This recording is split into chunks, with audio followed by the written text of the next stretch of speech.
19 years ago, a 20-year-old footballer knelt beside a plastic tub and bathed a baby for a charity photo shoot. He didn't know the child's name would one day sit next to his in every conversation about greatness. He didn't know that baby would grow up to wear his number, inherit his burden, and chase his ghost through the same hallways of La Masia. And he certainly didn't know that on Sunday, July 19, 2026, in a stadium just outside New York City, that baby, now fully grown, would stand across from him in a World Cup final with everything on the line. The man in that photo is Lionel Messi. The baby is Lamine Yamal. And for the past 3 years, while pundits, rivals, and even his own country's press took turns doubting the kid, Messi kept saying the same thing over and over. He said Lamine was different. He said Lamine was the one. Nobody really listened. In this video, we're going to trace the full story of how the greatest player in the history of football identified his own successor before anyone else was willing to commit. How the football world spent 3 years finding reasons to doubt that verdict, and how the 2026 World Cup, game by game, criticism by criticism, has proven Messi right in the most dramatic way imaginable.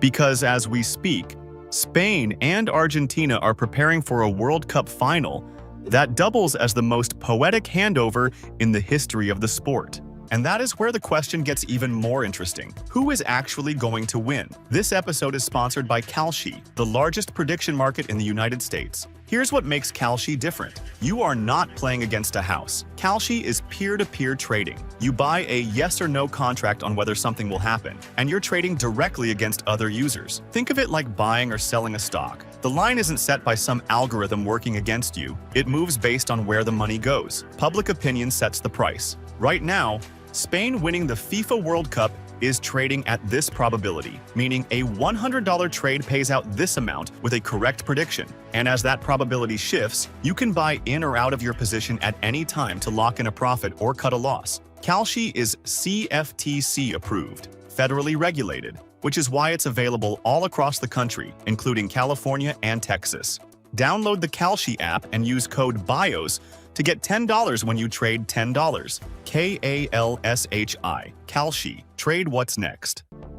But to understand why Messi's endorsement carries so much weight, you have to go back to the beginning. Back to a photograph that should have been impossible. It was December 2007. Barcelona's players were taking part in a charity calendar shoot organized in collaboration with UNICEF and a Catalan newspaper. The concept paired first-team players with babies from the local community. Messi, then 20 years old and already the most exciting young player on the planet, was photographed gently washing an infant in a small tub. The baby was 20 months old. His family had entered a raffle. Pure chance put that specific child in that specific tub with that specific footballer. The baby was Lamine Yamal Nasraoui Ebana.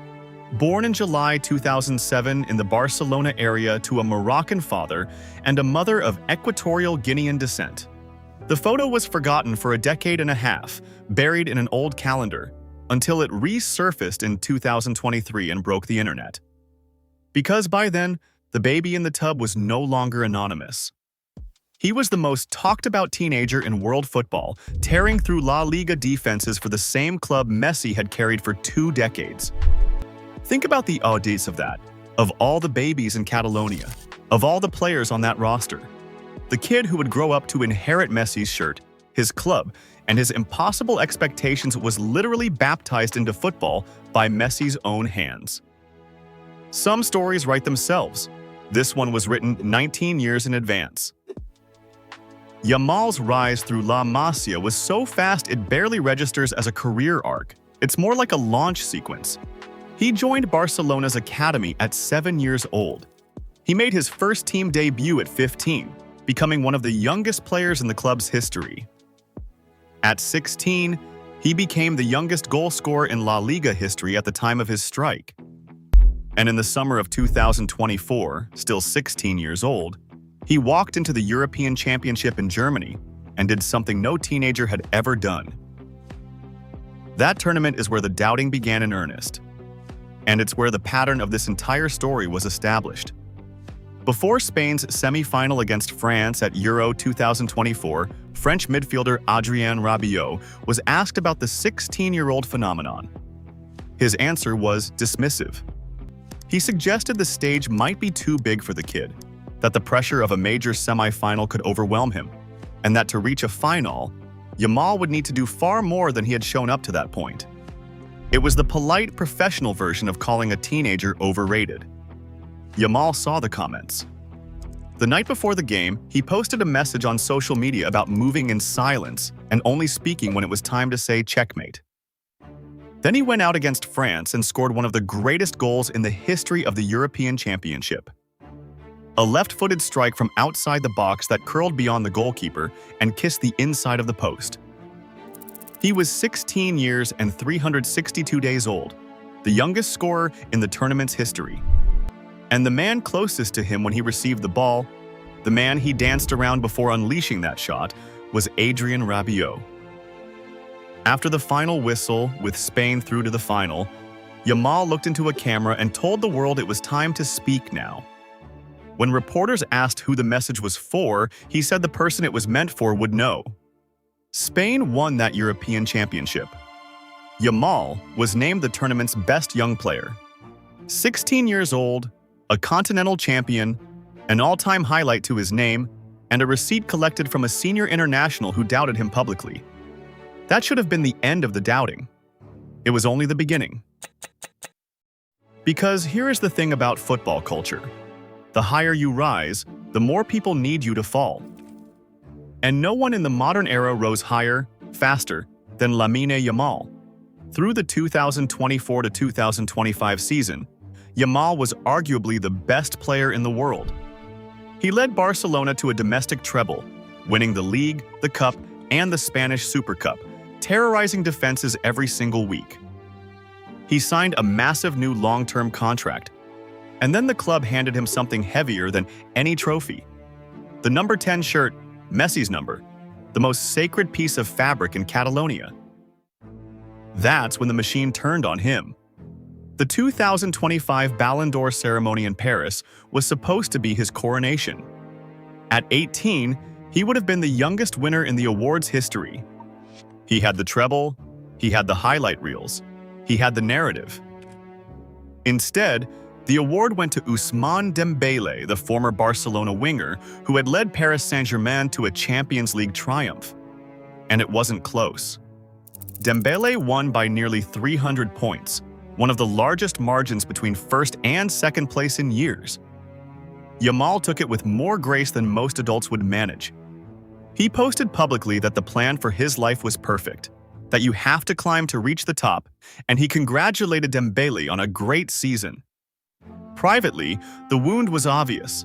His own father called the result a form of moral damage and declared that his son was the best player in the world by far, promising the award would come home to Spain the following year. And Messi? Messi was one of the legends who voted in the Copa Trophy, the award for the world's best young player, decided exclusively by living Ballon d'Or winners. Yamal won that trophy for the second consecutive year, the first player ever to defend it. The greatest players in history, the only electorate that has actually lived this life, looked at the field of young talent and chose Lamine. Again. But the broader football conversation was already shifting against him. The criticism came in waves through late 2025 and into 2026, and it came from every direction. There was the form criticism. Yamal battled a stubborn groin problem that disrupted his rhythm, and every match where he didn't produce a miracle became evidence for the prosecution. Pundits questioned whether the treble season was a peak he'd already passed. There was the lifestyle criticism. Every birthday party, every celebrity appearance, every chain around his neck, every off-field headline became a referendum on his professionalism. An 18-year-old living like an 18-year-old with generational wealth was treated as a scandal in waiting. Former players lined up on television shows to warn that the fame was coming too fast, that the distractions would swallow him, that he was choosing celebrity over greatness. There was the comparison criticism, which was the cruelest of all. Because every time someone mentioned Yamal and Messi in the same sentence, an army of voices rose up to declare the comparison an insult to the sport. They said there was no comparison.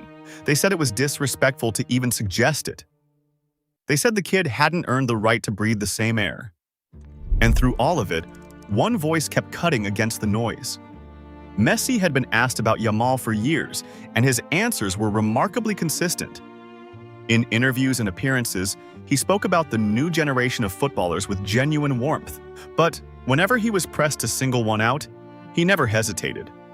At an event in Germany, he was told that people had identified Yamal as the young player who most resembled him, and Messi agreed without a flicker of doubt. He said that because of his age, because of what he had already done, and because of the future in front of him, it was Lamine.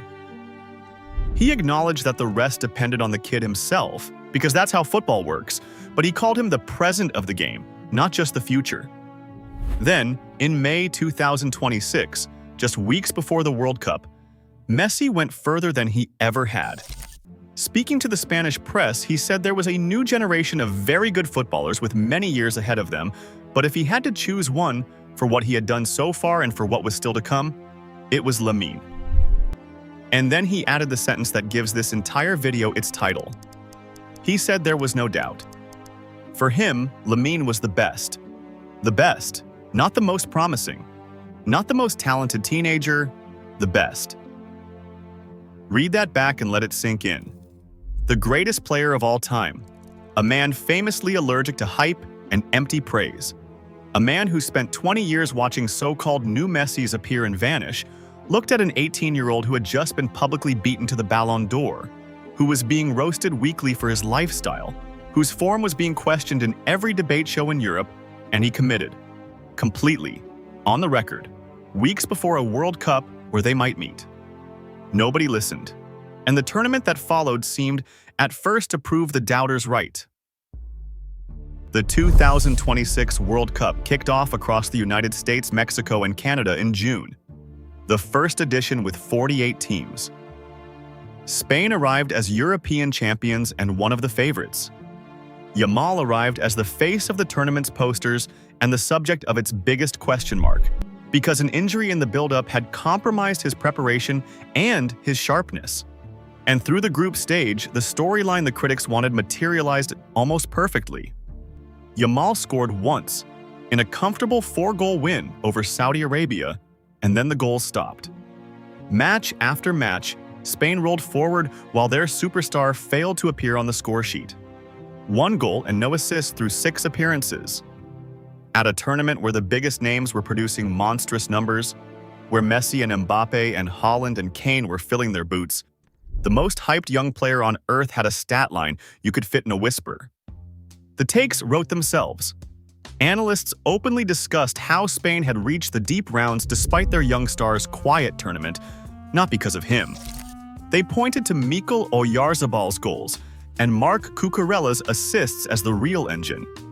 They suggested the stage was, once again, too big. The same script Rabiot had read from in 2024, now performed by a full chorus. His teammates pushed back.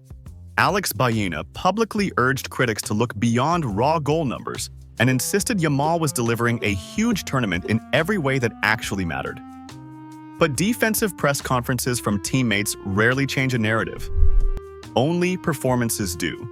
And here's where you have to actually watch the games instead of the highlight compilations, because the truth of Yamal's World Cup was hiding in plain sight.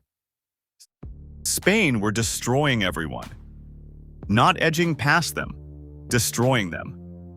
Through 7 matches, they outscored their opponents 13-1, with a record 6 clean sheets. And the reason their attack was so unsolvable was that every opponent had to make the same impossible choice. Commit 2 and 3 defenders to Yamal's flank, or let the most dangerous teenager alive run free. Every single coach chose to triple team him. And every single time, that decision opened the field for Oyarzabal, for Pedri, for Nico Williams, for the waves of Spanish runners flooding into the space Yamal created just by standing there. Yamal understood this perfectly, even if the debate shows didn't. After Spain beat Belgium in the quarterfinal, a match where he didn't score but was named player of the match anyway, he addressed the goal drought head-on. He said that of course he wanted to score, but he didn't step on the pitch thinking about it. He said his movement dragged multiple opponents out of position, and he did everything he could to help the team. And then he delivered the line that should be printed on the walls of every football academy on the planet. He said that if Spain won the World Cup, no one would remember whether he scored goals. The important thing was winning. A 19-year-old, as of July 13th, torched weekly for his supposed immaturity, giving the most mature answer in the entire tournament. Sound familiar? It should. Because there was another skinny kid from La Masia who spent years being told his tournaments were failures because the goals didn't come when the cameras demanded them. Another number 10 who was called a system player, a flat-track bully, a big game ghost. Another genius whose value was invisible to people who only read box scores. Messi lived that exact life for a decade with Argentina. He knows precisely what it looks like when a generational player is carrying a team in ways that don't show up on a stat sheet. That's why he never wavered on Yamal. He wasn't evaluating a highlight reel. He was recognizing his own reflection. Then came the semifinal. Spain against France, in the brutal heat of Arlington, Texas. The day before the match was Yamal's 19th birthday, and when reporters asked what gift he wanted, he smiled and said the best present would be a win and a trip to New York. France arrived with Kylian Mbappé carrying 8 goals and the swagger of a team that had scored 16 times in the tournament. Yamal had spent the build-up saying, flatly, that Spain feared no one, and when critics called the comments disrespectful, he doubled down. And 90 minutes later, the scoreboard agreed with him. Spain 2, France nothing. Mbappé managed 3 shots, none on target, smothered into irrelevance. Yamal, one day past his birthday, produced the moment that broke the game open, a clever surge into the box that forced the penalty for Spain's opening goal, making him the second youngest player in 60 years to win a penalty in a World Cup knockout match, behind only a teenage Michael Owen in 1998. He even had a goal ruled out for offside. Spain's coach, Luis de la Fuente, declared afterward that when opponents face a team like his, they're facing something unbeatable. Spain were into their first World Cup final since 2010, the year they lifted the trophy for the only time in their history, and they had done it without conceding a single meaningful blow across the entire knockout stage. And standing at the heart of it, dragging 3 defenders everywhere he walked, was the teenager the world had spent a month calling a disappointment. The kid asked for New York for his birthday. He got it. And one day later, in Atlanta, the other half of this story delivered its own miracle.